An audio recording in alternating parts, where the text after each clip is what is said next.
2, 3 ఏరియాలలో ఒకే చోట ఉండడం వల్ల అందరిది ఒక టీం లాగా ఏర్పడింది. మా టీంలో అక్టోబర్ నుంచి మొదలుకొని జనవరి వరకు బర్త్డేలు ఉంటాయన్నమాట. మంత్లో ఒక్క వీక్ కూడా అలా ఉండదు ఈ వీక్లో ఎవరి బర్త్డే జరగలేదు అని. ప్రతి వీక్ ఎవరో ఒకరు బర్త్డే జరుగుతూ ఉంటుంది. జనవరి 2nd వీక్ నుంచి ఫిబ్రవరి మంత్ మొత్తము ఎవరి బర్త్డేలు జరగవన్నమాట. ఇప్పుడు ఎవరి బర్త్డేలు జరగట్లేదని పిల్లలు పిచ్చ బోర్గా ఫీల్ అయ్యే టైంలో నేనున్నానంటూ స్వయం అయితే వచ్చేస్తాడనమాట. మార్చ్లో అయితే వీడి బర్త్డే ఉంటుంది. లాస్ట్ ఇయర్ ఫ్యామిలీ షిఫ్టింగ్ వల్ల వీడి బర్త్డే సరిగా సెలబ్రేట్ చేయలేదని వాళ్ళమ్మ ఈసారి ధూమ్ధామ్గా చేద్దామని ఫిక్స్ అయిపోయింది.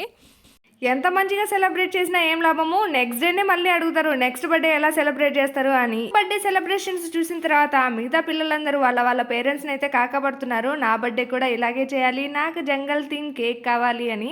బర్త్డేకి ఇన్వైట్ చేసిన ఫ్రెండ్స్ అందరూ రావడంతో షమ్ము మాత్రం పిచ్చ హ్యాపీగా ఫీల్ అయిపోయాడు. ఇక్కడేదో వీళ్ళంతా పెద్ద ప్లానింగ్లోనే ఉన్నారు. డిన్నర్ కంప్లీట్ చేసుకొని మేమంతా ఇంటికి వచ్చేసాము. వీడియో నచ్చితే లైక్, షేర్, సబ్స్క్రైబ్. వీడియోలు అనిపించింది కమెంట్